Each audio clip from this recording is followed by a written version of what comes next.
first guest today is one of stand-up's biggest stars. Since he threw his hat into the comedy ring back in 2003, he's been showing audiences the funny side of life by telling them all about his slightly neurotic and compulsive personality. Some say he's a pessimist, but he still brings a smile to our faces with stories like this. Please welcome Jon Richardson.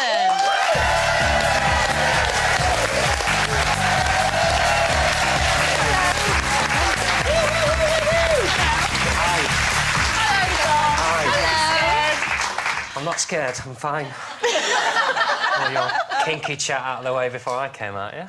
Yeah. No, we're starting it again now. Oh, are we? Excellent, good. So what do you make of that, then, the research that says that, you know, women like imagery as much as men do? If not more. Well, I would say that's right, though, isn't it? I'd say, you know, there's always takes two to tango, so to speak. So yeah. I love the idea that... Sex, love, not dancing, pet. Ah. You haven't seen how I dance. You haven't seen how I have sex? There's a rhythm involved. And, I love the idea that you don't have enough backstory on your... Like, as if you're watching porn going, that washing machine's not really broken. No, I don't. You just need to change the filter. I can't buy into this. See, I think I'd like to see how the washing machine broke in the first place. A bit of build-up. Yeah. Need a bit of story. And I'd like to see what tiles they have in their utility room. Yeah. You see? Yeah, but you see, you would kick off if men made pornography that was women doing the washing first. You'd be like, they're only aroused by watching us do the washing. You go, we just want to see how the machine broke. Do you get embarrassed talking about sex? Not on telly, when my nan's watching, yeah. Do you think men in general are embarrassed? In front of women, I suppose? I think there's a lot of... when you do a survey like that, there's a lot of women are obliged to answer a certain way. And men... You're saying we lie? Yeah. Yeah. Jon, Consistently. do you think you maybe talk about it too much? Because you've been quite open about the fact that you're not doing it very much. We're a little bit worried. Is it 8 years or something? It's been, the clock's ticking. Why? Listen, I've been there 7 years. 7 Yeah. years I went without, and now Yeah, but at least you've made up for lost time, Jon.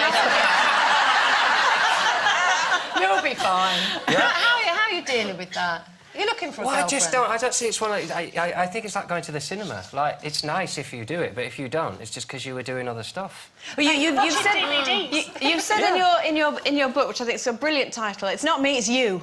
Which I think maybe explains why you're single. But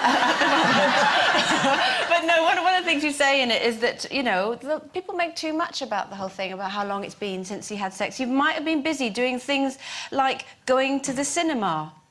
Yeah. You watch a lot of films. Specific type of film, perhaps. Yeah, I find it odd. The whole relationship thing, I just find there's so much you can do in the world that it's baffling that everyone focuses on that. But you can't be strive for happy. perfection, don't you, in your life? This is one of your, would you say, neuroses, really, that you, again, that you're quite open and very funny about. That you haven't got a girlfriend is that you're too Looking much for of a Miss perfectionist. Yeah, I think... Well, no, it's more the other way around. It's more... Everyone talks about looking for the one, but you're also kind of expecting yourself to be the one for someone else, and I know myself too well to think there's a woman out there where I say, I'm your best chance, love. I'm the one for you. I find that's quite a cocky thing to say, that of all the men in the world, I am your best chance of happiness. I mean, I have to say, we're laughing about the cover, it's not me, it's you, but actually it's got quite a deep meaning behind it, because basically saying, you know, I don't love you anymore, and you can cry as much as you like, but nothing's going to change that fact. That's basically what you've said in the book, and that's kind of to the point and quite deep and personal, wouldn't you think? Yeah, I think people don't, you know, at the end of relationships, people think they're being kinder by sugaring the pill and saying, oh, it's not you, it's me. But really, that just means that person goes, well, I can't do anything about that. I can't change that. So it's much more honest to say, it's just over. It's finished. I hate you. Do you believe that love exists, though? Do you believe that it could happen for you? Yeah, absolutely. Yeah, absolutely. Because I think it's one of those things that, you know, that's the point of view from someone who's been single for 8 years. But as soon as you meet someone... Like, I don't feel bad saying that, because I know anyone who is in love would just look at me and go, you sad idiot. You know, when you're in love, it's all that you think about. Do you think you might have to lighten up a little bit, though? Because you are a bit pedantic, aren't you, about, you know, tidiness and things. I sort of rather think that rather than me lightening up, everyone would just do stuff Do what properly. you do. There you go. Would you look for somebody who's the same as you, or somebody who's the opposite of you? I think I would end up killing both. I think there has to be... But is it compulsive, John, to the point that you, like, have to have the beans in that, like, you know, that sort of compulsive behaviour? Yeah, genuinely, but that's right, though, isn't it? If you're putting tins away, have them facing you so you can see what's in the tin. Yeah, I think that's fair enough. It's exciting because you're like, oh, what's in that one? You see? It's more fun if you're like, yeah, exactly. Just put your hand in the cupboard. Sometimes there's things that are off in there. It's great. Brilliant. Do you know, and if you take all the labels off, you never know what you're going to get. Now you're going to get... Now, John, you're a little bit more in your comfort zone, an 8 out of 10 cats, aren't you? Are you enjoying that? Let's have a little clip of you in action.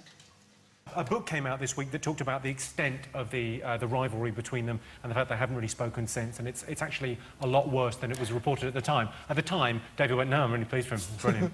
It would be more of a surprise if they'd really got on, and like, because you can't... The alternative to them not being at work together is them doing it together, like Jedward on the dispatch box. Like, I'm David, and I'm Edward. I was Deadwood. Here.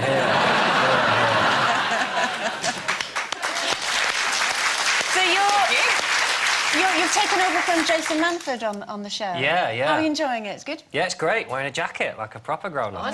Did they make you wear that? No, I decided. I said, if I'm going to be a captain, I'm going to wear a jacket. How do you feel on that show, though? It's so competitive, isn't it? I've done it, and I hardly said anything because the comedians were all like, blah, blah, blah, blah, yeah, no, being funny. It baffles me that... I mean, you must feel... It baffles me that that's become the perception of comics, and Rachel Riley was on last night, and she was great, and she's intelligent, and she's funny, and she said, I was really intimidated, and I find it baffling that people are frightened of comedians now. I think it's quite a new thing. And a comedian should be there so that you would feel comfortable saying anything, and together comedians we'll make it en funny. masse, I think they're scared of. Yeah, I think, well, that's the nice thing about 8 out of 10 cats is you get people who aren't comics, so there is time to have a conversation, and the other ones... Well, John, one place that there's comedians en masse is, of course, Edinburgh. You're going to be doing your tour that you're going to do Edinburgh. It's Not Me, It's You, which is all based on the book. Was that from the 20th to the 28th of August? So go and have a look at that if you fancy the sound of it. It's been lovely to meet you. Hope we haven't been too scary for you.